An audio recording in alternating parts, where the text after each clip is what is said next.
Осыдан 5 жыл бұрын. Жетімнің көзі жас екен, одан да дамы ащы екен. Осыдан 5 жыл бұрын ата-анамыз қайтыс болған. Сол машинаның ішінде Нұрсұлтан болды ішінде. Әкеміз КамАЗға соғылып аварияға ұшырады.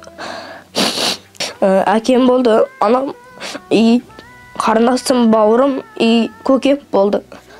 Бүкіл қаза тауып Нұрсұлтан ғана ішінен тірі қалды. Алдымызда бір КамАЗ кестеліс қалған. Содан кейін тежегіші тоқтамай соғылды, авария болды. Бір уақытта қарасам, трассада жатырмын. Бір апай келіп құтқарып алды. Сколаралар келді. Мама, папаны, дәрігерлерден сұрадым. Маған ешқандай жауап берген жоқ. Тереңге хабар келді. Қайтыс болды деген.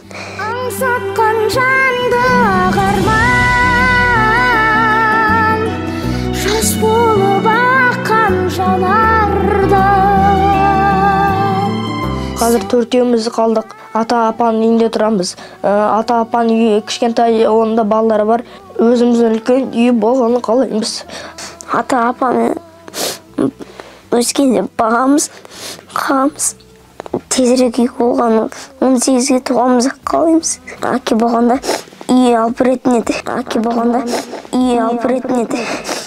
Сәбидің бәрі бақытты болу үшін жаратылған.